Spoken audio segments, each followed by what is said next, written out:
बेटाओ last lecture में हम लोगों ने पढ़ा कि जब इलेक्ट्रॉन ट्रांजिशन करता है एक ऑर्बिट से दूसरे ऑर्बिट में पहुंचता है तो वो कितनी एनर्जी एब्जॉर्ब या एमिट करता है। अगर वो एनर्जी का एमिशन या एब्जॉर्प्शन क्वांटम के तौर पे हो, इलेक्ट्रोमैग्नेटिक रेडिएशन के फॉर्म में हो, तो उस क्वांटम की वेवलेंथ कितनी होगी या फ्रीक्वेंसी कितनी होगी या वेव नंबर कितना होगा। इस तरह के रिलेशन हमने ड्राइव किए थे, है ना बेटा, याद है आपको। फिर हमने कुछ एनर्जी के कुछ फॉर्म्स होते हैं, जैसे आयोनाइजेशन एनर्जी क्या होती है, सेपरेशन एनर्जी क्या होती है, हमने ये भी स्टडी किया। आज हम एनर्जी के एक दो फॉर्म और लेंगे और उसके बाद हम इस एनर्जी कंसेप्ट के ऊपर कुछ न्यूमेरिकल्स करते हैं, कुछ क्वेश्चंस ट्राई करते हैं। तो सबसे पहले अभी आप लोग एक एनर्जी की फॉर्म और पढ़िए यहाँ पर, और आप हेडिंग लिख सकते हो, वो फॉर्म है एक्साइटेशन एनर्जी। इस एक्साइटेशन एनर्जी को मैं कल पढ़ा सकता था, लेकिन फिर आप मिक्स हो जाता, कंफ्यूजन होता, इसलिए मैंने इसको कल ड्रॉप किया। आज हम इसको अलग से पढ़ते हैं और कल वाली कुछ बातों को हम रिवाइज करेंगे। पहले आप एटम के बारे में समझिए। अगर किसी एटम में एक न्यूक्लियस है और इसके चारों तरफ ये ऑर्बिट है जिनमें इलेक्ट्रॉन चक्कर लगा रहे हैं, ओके बेटाओ। इस तरह से आगे मान लो आपके और भी बहुत सारे ऑर्बिट्स है, और इसके बाद हम बना देते हैं लास्ट ऑर्बिट। मतलब इसके बाद में इलेक्ट्रॉन इससे और दूर जाएगा तो एटम से बाहर निकल जाएगा। आपको याद होगा मैंने इस बाहर वाले पार्ट को पूरे को इन्फिनाइट बोला था, और पिछली क्लास में आपको याद होगा मैंने बताया था कि अगर किसी इलेक्ट्रॉन हाइड्रोजन लाइक एटम या आयन में, किसमें बेटा, हाइड्रोजन लाइक एटम या आयन में जो पहला ऑर्बिट होता है इसको हम ग्राउंड स्टेट कहते हैं। आपको याद है बेटा, बताया था हमने पिछली क्लास में। मैं एक बार फिर से रिवाइज कर रहा हूं, और इसके बाद में ग्राउंड स्टेट मतलब ऑर्बिट नंबर 1। फिर मैंने आपको बताया था कि इसके बाद जितने भी ऑर्बिट होते हैं इन सारे ऑर्बिट्स को हमने नाम दिया था एक्साइटेड स्टेट्स। एक्साइटेड स्टेट्स का मतलब हो गया कि जिनमें एन की वैल्यू 1 से ज्यादा होगी, मतलब ऑर्बिट, सेकंड ऑर्बिट या third orbit, fourth, fifth, six, seventh, कितना भी हो ऐसे बढ़ता जाएगा। बोलो बेटाओ, इतनी बात क्लियर है? रिवाइज की है मैंने, ये सारी बातें हमने की थी लास्ट क्लास में। और फिर मैंने आपको बताया था कि अगर मैं ग्राउंड स्टेट में से इलेक्ट्रॉन को इन्फिनाइट में लेके आता हूँ और इस इलेक्ट्रॉनिक ट्रांजिशन में मैं जो एनर्जी प्रोवाइड करता हूँ, इस एनर्जी को हम बोलते हैं आयोनाइजेशन एनर्जी। क्या बोलते हैं? Ionisation energy. और इसकी मैंने आपको वैल्यू भी बताई थी। इस आयोनाइजेशन एनर्जी कितनी होती है? It is equal to minus E1, first orbit की एनर्जी के नेगेटिव के बराबर। और दूसरी बात हमने आपसे की थी कि अगर मैं इलेक्ट्रॉन को किसी एक्साइटेड स्टेट से बाहर निकालता हूं तो उस समय हम जो एनर्जी देते हैं उसको हम बोलते हैं सेपरेशन एनर्जी। याद आ रहा है बेटा? यस। Very good. इन एनर्जी को सेपरेशन एनर्जी बोलते हैं। और सेपरेशन एनर्जी का फॉर्मूला हमने दिया था, इलेक्ट्रॉन को अगर हमें रिमूव करना है, एटम से बाहर निकालना है किसी एक्साइटेड स्टेट से, तो हम उस एनर्जी को सेपरेशन एनर्जी बोलते हैं। और इसका मैंने वैल्यू दी थी आपको, is equal to minus E(n), जहां पर n की वैल्यू 1 से ज्यादा होनी चाहिए, मतलब एक्साइटेड स्टेट से बाहर आना चाहिए। तो इस एनर्जी को हम बोल देते हैं सेपरेशन एनर्जी। ये बात हमने प्रीवियस लेक्चर में की थी, एक बार मैंने फिर से क्विकली रिवाइज किया है, क्योंकि अब हमें आगे एक और एनर्जी की फॉर्म पढ़नी है। इसलिए अब मैं आपको यहाँ पर लेकर आ रहा हूँ। अब हम उस फॉर्म पे आगे चलते हैं जो हमें पढ़ना है, ध्यान देना आप लोग।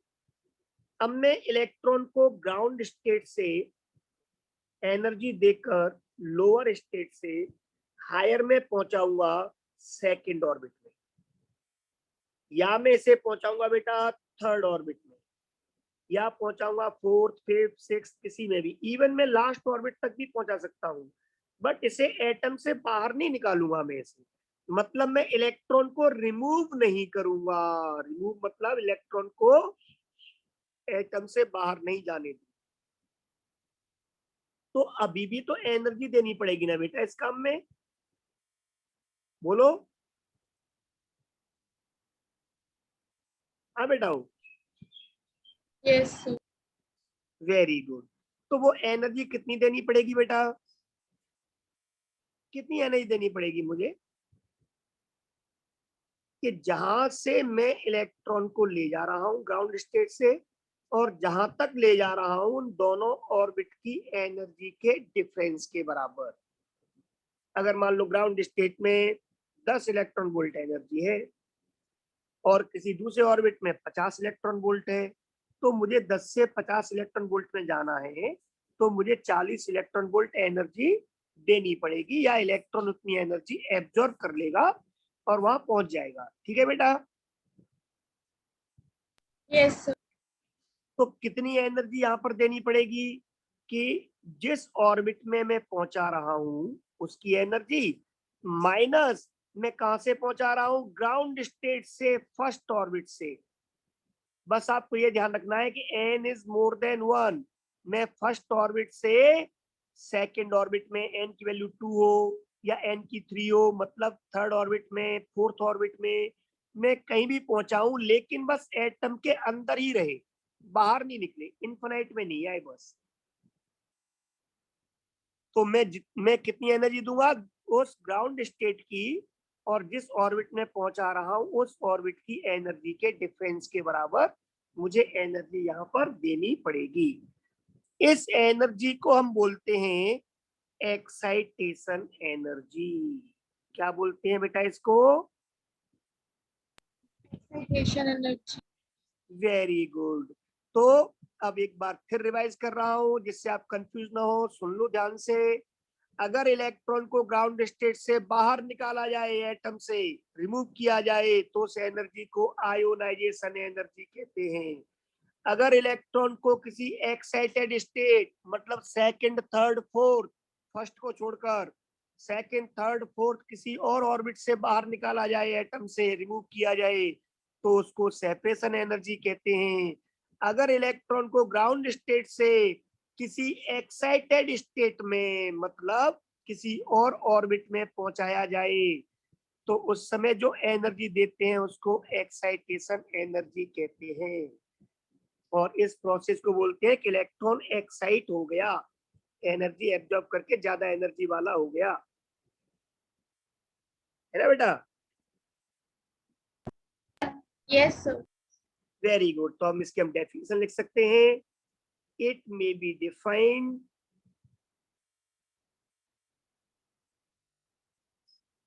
as the energy required to excite an electron, किसी इलेक्ट्रॉन को एक्साइट करने के लिए, from ground state to any other excited state. Ground state से एक्साइटेड स्टेट में किसी में एक्साइट करने के लिए, मतलब पहुंचाने के लिए जो एनर्जी चाहिए होती है उसको हम बोलते हैं एक्साइटेशन एनर्जी। आप लोग जानते हो अब बेटा, वो ग्राउंड स्टेट तो फिक्स है, एक होती है, फर्स्ट ऑर्बिट को बोलते हैं हम ground state. But excited state जो है ये है ग्राउंड स्टेट की एनर्जी, और ये है एक्साइटेड स्टेट की एनर्जी, ई एन। अब एक्साइटेड स्टेट तो बहुत सारी होती हैं, सेकंड, थर्ड, फोर्थ, फिफ्थ, कई सारी होती हैं। इसीलिए हम इन एक्साइटेशन एनर्जीज को अलग अलग नाम दे देते हैं। और वो कैसे, ध्यान देना। अगर मैं कहता हूं आपसे फर्स्ट एक्साइटेशन एनर्जी कितनी होगी, तो मैं कहना चाह रहा हूं आपसे कि फर्स्ट एक्साइटेड स्टेट में पहुंचाने में कितनी एनर्जी चाहिए। और फर्स्ट एक्साइटेड स्टेट किसे बोलते हैं, कल हमने बताया था, बोलो बेटा, वो फर्स्ट एक्साइटेड स्टेट। हाँ, Second orbit. वेरी गुड, वाह बेटा वाह, मौज कर दी। तो first excited state means second orbit.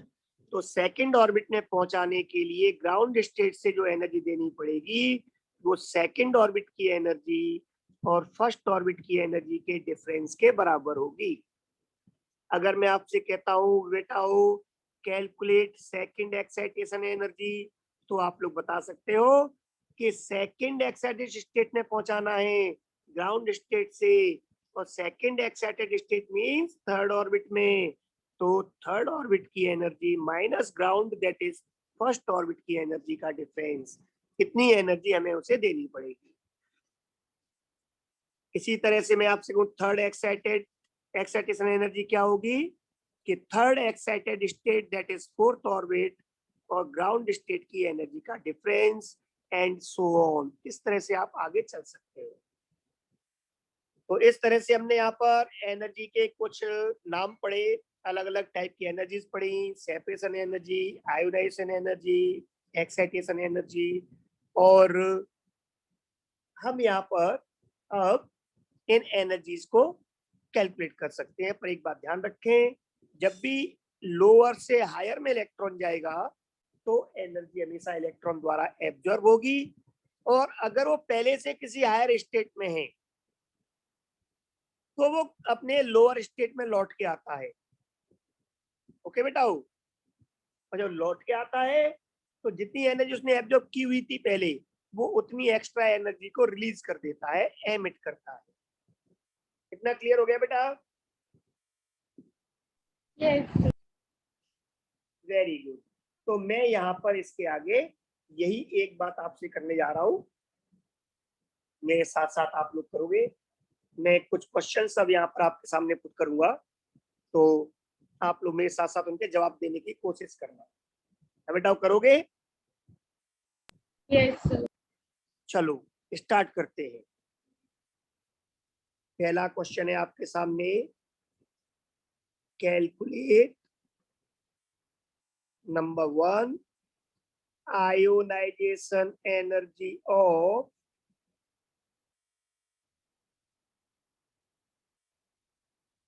Lithium ion. दूसरा क्वेश्चन है, find the ratio of ionisation energies of lithium ion and hydrogen. पहले हम ये दो क्वेश्चन करते हैं, उसके बाद में आगे बढ़ेंगे। तो बेटा बताओगे पहला क्वेश्चन हम सॉल्व कैसे करेंगे? तो जैसे हमसे पूछा आयोनाइजेशन एनर्जी, हम लोग यहाँ पर इसका फॉर्मूला लिखेंगे। We know that ionisation energy is equal to minus E1 first orbit की एनर्जी। फिर हमें याद आएगा फर्स्ट ऑर्बिट की एनर्जी कितनी होती है बेटा, माइनस फर्स्ट ऑर्बिट की एनर्जी। किसी भी ऑर्बिट की एनर्जी कितनी होती है, याद आ रहा है आपको? किसी भी ऑर्बिट की एनर्जी, nth ऑर्बिट की energy is minus 13.6 into Z square by N square. याद आ रहा है बेटा इतने इलेक्ट्रॉन वोल्ट?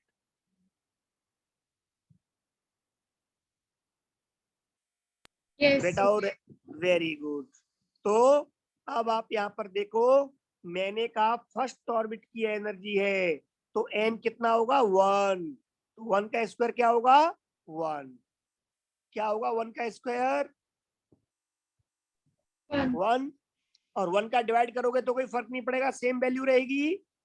कितनी रहेगी ये वैल्यू अब -13.6 इंटू जेड स्क्वायर। तो आयोनाइजेशन एनर्जी का अब मुझे एक नया फॉर्मूला मिल गया, माइनस माइनस हो जाएगा प्लस 13.6 इंटू जेड स्क्वायर। और अगर ये फॉर्मूला मैंने पहले ही पढ़ लिया होता आयोनाइजेशन एनर्जी की डेफिनेशन के टाइम पर ही ये वैल्यू पुट करके, तो मुझे अब इस समय न्यूमेरिकल के टाइम पर ये 2 लाइंस और नहीं लिखनी पड़ती, मैं डायरेक्ट क्वेश्चन यहां से स्टार्ट कर सकता था। We know that ionisation energy is equal to 13.6 into Z square, so ionisation energy is equal to 13.6 into Z की वैल्यू हमें एलिमेंट के नाम से मालूम चल जाएगी। लिथियम के लिए जेड होता है एटॉमिक नंबर 3, तो 3 का स्क्वायर। और अब इसको मैं यहाँ पर मल्टीप्लाई करता तो ये क्या हो जाता है बेटा 3 3 जा 9, 9 का मल्टीप्लाई करूंगा 9 6 जा 54, 9 3 27 और 5 32 और 9 1 जा 9 और 3 12, 122.4 इलेक्ट्रॉन वोल्ट। बस हमें ये याद रखना है कि एनर्जी इलेक्ट्रॉन वोल्ट्स में है। ओके बेटा हो, Yes, sir. क्वेश्चन समझ में आ गया? Yes, Yes.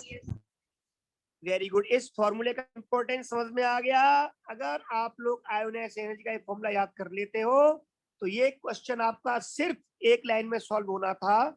एक बार आपको वी नो दैट करके फॉर्मूला लिखना था, दूसरी बार जेड एलिमेंट के नाम से एटॉमिक नंबर पता करके मल्टीप्लाई करना था और एक लाइन में आंसर आ गया। तो इस तरह इस फॉर्मूले को आप लोग याद कर लेना आयोनाइजेशन एनर्जी का। ठीक है बेटा हो,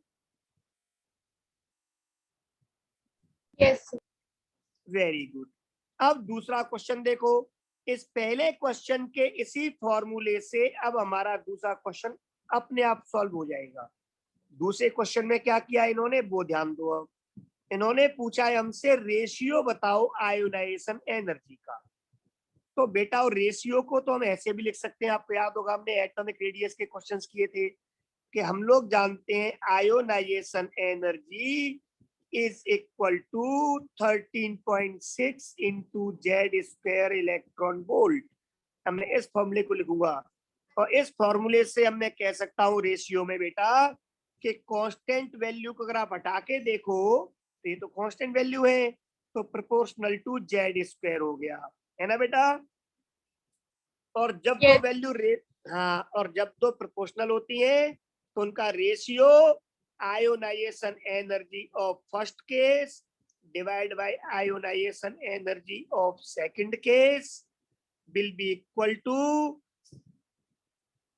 atomic number of first case का square upon atomic number of second case का स्क्वायर। हम ऐसे लिख सकते थे या हम इसको ऐसे लिख सकते थे जैसे हमने एटॉमिक स्ट्रक्चर में लिखा था, ionization energy in first case is to ionization energy in second case is equal to atomic number in first case square is to atomic number of second case का square।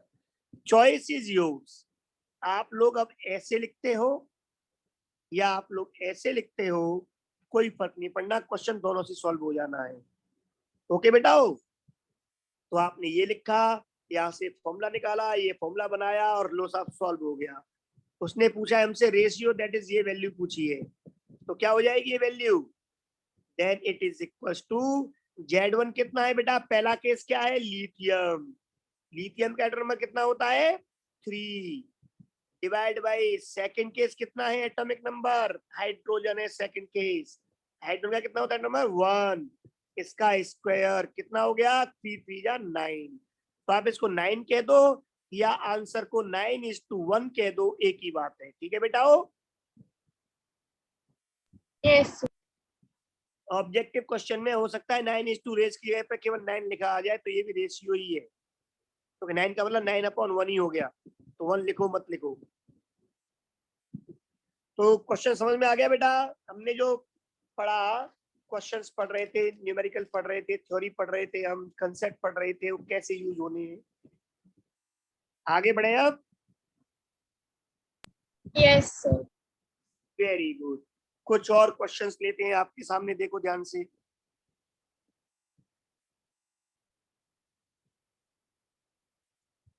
अब एक बहुत प्यारा question है।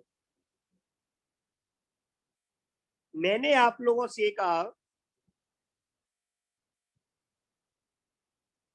इन electronic transition, transition का मतलब एक orbit से दूसरे ऑर्बिट में जाता है तो उसको बोलते हैं ट्रांजिशन, और इलेक्ट्रॉनिक ट्रांजिशन है आपके सामने मैं ऐसे बना रहा हूं।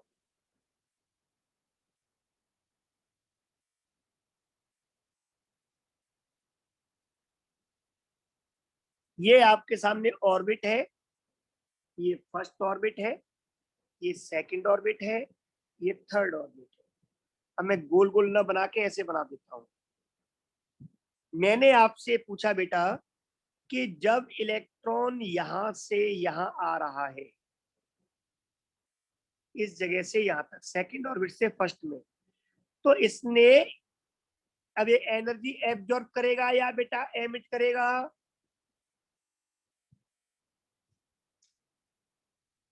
बोलो। Sir, emit. एमिट करेगा very sir. Good, very good, high slow में आ रहा है, एमिट करेगा।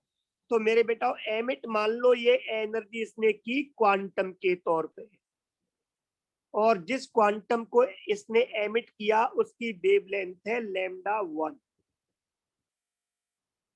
अब मान लो कोई दूसरा इलेक्ट्रॉन था, वो आया थर्ड ऑर्बिट से सेकंड में। अब इस ट्रांजिशन में इलेक्ट्रॉन एनर्जी एमिट करेगा या absorb? Emit, sir. Very good, अभी भी एमिट करेगा क्योंकि हाई स्लो में आ रहा है, और ये एनर्जी भी इसने क्वांटम के तौर पे एमिट की। तो एक ट्रांजिशन में एक ही क्वांटम निकलता है, ये हमने बताया था आपको। तो उस क्वांटम की वेवलेंथ है λ2। अब मैं आपसे क्वेश्चन पूछ रहा हूं, वो आप ध्यान देना। मैंने आपसे पूछा कि अगर इलेक्ट्रॉन यहां से डायरेक्ट यहां पर आता, और इस समय जो ये इलेक्ट्रॉन एमिट करता, अगर उस इलेक्ट्रॉन वो सॉरी आपका क्वांटम, तो और इस क्वांटम की वेवलेंथ लैम्डा होती, तो देन रिलेट λ1 एंड λ2। तो वेवलेंथ जो है λ1 λ2 λ3, इनका रिलेशन बताओ क्या होगा, इनके बीच का रिलेशन एस्टैब्लिश करो। ये क्वेश्चन है बेटा, क्वेश्चन समझ में आ गया? Yes, sir. Very, No, sir. नहीं आया समझ में? चलो फिर बोलता हूं। मैं ये कहना चाह रहा हूं कि एक इलेक्ट्रॉन जब सेकंड ऑर्बिट से फर्स्ट ऑर्बिट में आया, तो उसने एनर्जी जो रिलीज की वो क्वांटम के तौर पे की, और उसने λ1 वेवलेंथ का क्वांटम रिलीज कर दिया। जब इलेक्ट्रॉन थर्ड से सेकंड में आया तो उसने λ2 वेवलेंथ का क्वांटम रिलीज कर दिया। तो बताओ कि थर्ड ऑर्बिट से फर्स्ट में अगर वो जंप लगा के आई डायरेक्ट, तो उस समय जो वो क्वांटम रिलीज करेगा उसकी वेवलेंथ जो है वो लैम्डा हो, तो लैम्डा का और λ1 λ2 का क्या रिलेशन होगा?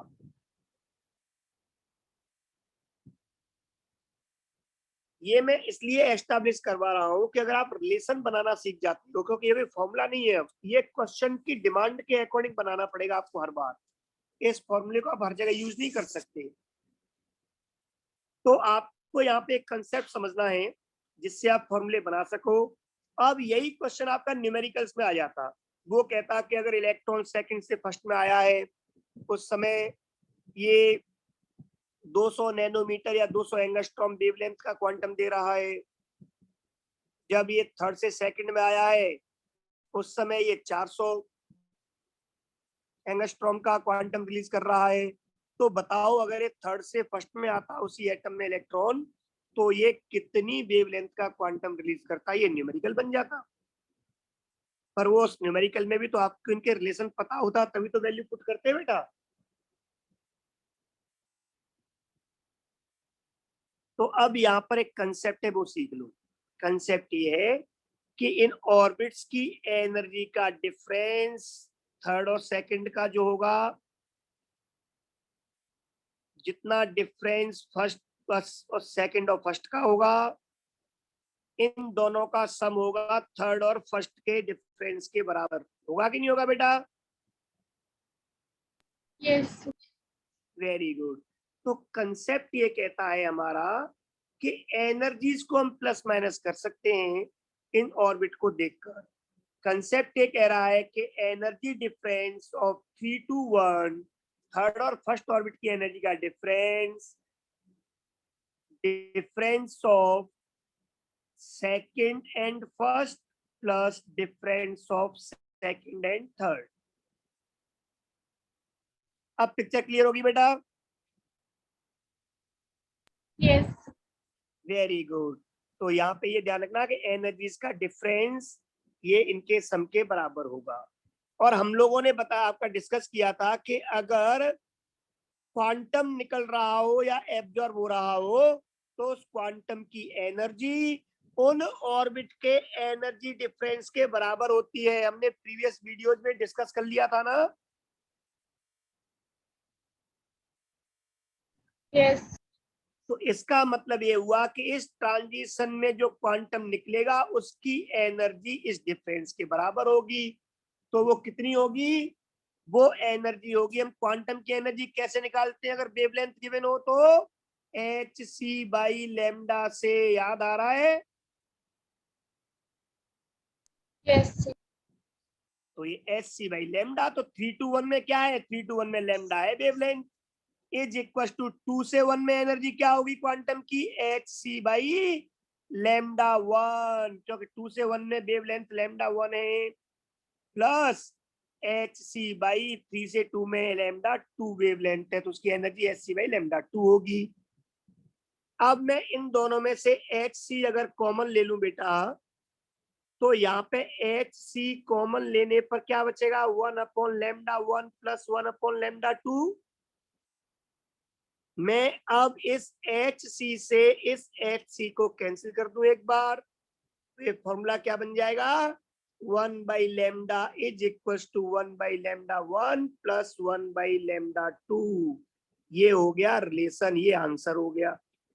अगर यहीं पर वो क्वेश्चन आपसे देता, if λ1 is 200 nanometre, λ2 is 300 nanometre, तो बताओ लैम्डा कितना होगा? ये न्यूमेरिकल बन जाता अगर एक क्वेश्चन आपको ऐसे देता। वो λ1 λ2 लिखने के बजाय वो 200 300 नैनोमीटर लिख देता, फिर आपसे वेवलेंथ पूछता, तो यही क्या बन गया? न्यूमेरिकल। ठीक है ना? तो इन अबव क्वेश्चन, ये ऊपर वाले क्वेश्चन में ही अगर मैं वैल्यूज देता तो अब आपका क्या होगा सॉल्यूशन?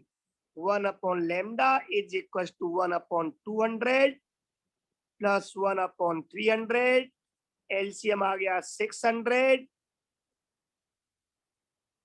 ये आ गया आपका 3 + 2 दैट इज 5/600। अब आप इसको इनवर्स कर दोगे तो लैम्डा इज इक्वल टू 600/5, उल्टा हो जाएगा बेटा। Sir lambda is equals to 120। Very good, ये 120 नैनोमीटर, लेकिन आपको नैनोमीटर बोलना है क्योंकि हमने नैनोमीटर्स में वैल्यू पुट की हुई थी वेवलेंथ की, तो वेवलेंथ नैनोमीटर में ही आएगा। ये आंसर हो गया। तो ये न्यूमेरिकल आपका सॉल्व कैसे हो गया? क्योंकि आपको ये रिलेशन बनाना आ गया। इसी तरह के और भी अच्छे अच्छे क्वेश्चंस, कुछ अच्छे कंसेप्ट अभी हम और आगे डिस्कस करेंगे। सेशन का टाइम खत्म हो रहा है, आप सेम लिंक पे वापस आओगे। आज भी वैसे आपने थोड़ा लेट ज्वाइन किया था, तो बेटा समझ में आ गया question? Yes sir. Very good. तो एक छोटा सा क्वेश्चन आप और देखें। अगर मैं आपसे कहता कि इस इलेक्ट्रॉनिक ट्रांजिशन अब मैं बना रहा हूं 1 2 3 और 4, अब मैं आपसे कहता कि अगर इलेक्ट्रॉन यहाँ आया है तो इसने वेवलेंथ λ1, जब ये यहां से यहां आया है तो उस समय λ2, तो बताओ बेटा 4 से 1 में आएगा तो लैम्डा कितना होगा? तो अब आपका कंसेप्ट सेम रहेगा ना बेटा। देखो इन Yes. दोनों की एनर्जी प्लस इसकी एनर्जी, तो टोटल ये सम हो गया एनर्जी का। तो यहां भी बिल्कुल सेम बन जाएगा कि energy delta E of 4 to 1 will be equal to delta E 4 to 2 plus delta E 2 to 1। सारे ऑर्बिट आ गए। तो यहाँ पर वही same formula H C by lambda से 1 by lambda, H C cancel हो जाएगा, 1 by lambda 1 plus 1 by lambda 2 बन जाएगा ना बेटा। Yes. अब तो हम डायरेक्ट कर सकते हैं ना, समझ गए आप, एच सी कैंसिल हो जाएगा। Yes. वेरी गुड बेटा। अगर ऐसी अब इस क्वेश्चन में ये होता कि यहाँ पर इसने वेवलेंथ आपका देने के बजाय अब वो यहाँ पर देता मान लो फ्रीक्वेंसी, क्या देता क्वेश्चन में? फ्रीक्वेंसी। इसकी ν1 है, इसकी ν2 है, इसकी ν3 है, तो बताओ रिलेशन क्या होगा? तो उस केस में आप क्या करते हैं, एनर्जी वाला कंसेप्ट तो वही रहेगा कि एनर्जी तो सेम रहेगी, बट अब क्वांटम की फ्रीक्वेंसी दी हुई है, तो अब क्वांटम की एनर्जी निकालने के लिए हम लोग फ्रीक्वेंसी वाला फॉर्मूला पुट करेंगे। और क्वांटम की एनर्जी का फॉर्मूला क्या होता है फ्रीक्वेंसी का? H new.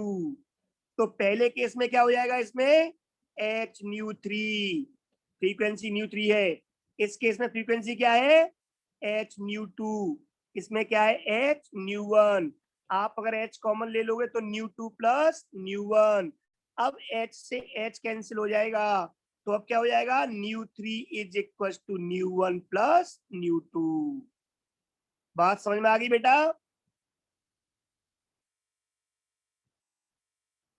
Yes. तो अगर आपको फ्रीक्वेंसीज दी होंगी तो फ्रीक्वेंसी के अकॉर्डिंग एनर्जी का फॉर्मूला रख करके और रिलेशन बताओ। न्यूमेरिकल हो तो फ्रीक्वेंसीज की वैल्यू पुट कर दो, आंसर आ गया। और अगर वेवलेंथ हो तो क्वांटम की एनर्जी का फॉर्मूला वेवलेंथ वाला एच सी बाई लैम्डा के अकॉर्डिंग सॉल्व करो, बस इतनी सी बात है। तो हम और भी क्वेश्चंस थोड़ा सा टिपिकल बनाकर आगे सॉल्व करते हैं। नेक्स्ट सेशन में वापस आ जाओ। ओके बेटा।